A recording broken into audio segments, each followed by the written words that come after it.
సూర్యాపేట జిల్లా కేంద్రంలో ప్రభుత్వ జనరల్ ఆసుపత్రి ఎదుట అవుట్సోర్సింగ్ ఉద్యోగుల ధర్నా. గత 5 నెలలు జీతాలు ఇవ్వడం లేదని ఆవేదన వ్యక్తం చేస్తున్న అవుట్సోర్సింగ్ ఉద్యోగులు నిన్న కలెక్టరేట్లో తమ సమస్యల మీద విన్నవించిన అవుట్సోర్సింగ్ ఉద్యోగుల సంఘం జిల్లా అధ్యక్షులు అశోక్ను అక్రమంగా అరెస్ట్ చేశారని, ఆయనను వెంటనే విడుదల చేయాలని డిమాండ్ చేశారు. పెండింగ్ లో ఉన్న జీతాలను విడుదల చేయడంతో పాటు ప్రతి నెల 5వ తేదీలోపే జీతాలను చెల్లించాలంటున్న ఉద్యోగులు. అవుట్సోర్సింగ్ ఉద్యోగులు విధులు బహిష్కరించడంతో నిలిచిపోయిన ఓపీలు తీవ్ర అవస్థలు పడుతున్న రోగులు.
విధి నిర్వహిస్తున్నాను.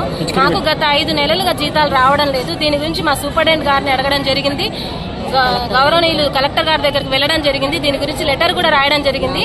4 నెలలుగా వెళ్తుంటే ప్రతిసారి ఏదో ఒకటి చెప్పి మమ్మల్ని సర్దిమరిపిస్తున్నారు. పిల్లల ఫీజులే గానీ, దసరా పండుగ బట్టలే గానీ కనీసం 1 నెల 2 నెలలు అండి. రూమ్ రెంట్స్ కూడా కిరాయి వాళ్ళు బయటికి వెళ్ళమని చెప్పడం జరుగుతుంది. మాకు వచ్చే జీతాలే అంతంత మాత్రం అండి, 15,000 అంత ఉంటాయి. ఈ సాలరీస్ తో 5 నెలలు 6 నెలలు అప్పుడే మేము ఎలా బతకాలి? మా పిల్లల పరిస్థితులు ఏంటి? కనీసం అర్థం చేసుకోకుండా మమ్మల్ని ఇంతవరకు బాధించడం ఎంతవరకు న్యాయమని మేము అడుగుతున్నాం. మాకు జిల్లా అధ్యక్షులైనా ఎవరైనా సరే మాకు న్యాయం చేయాలని కోరుకుంటున్నాం.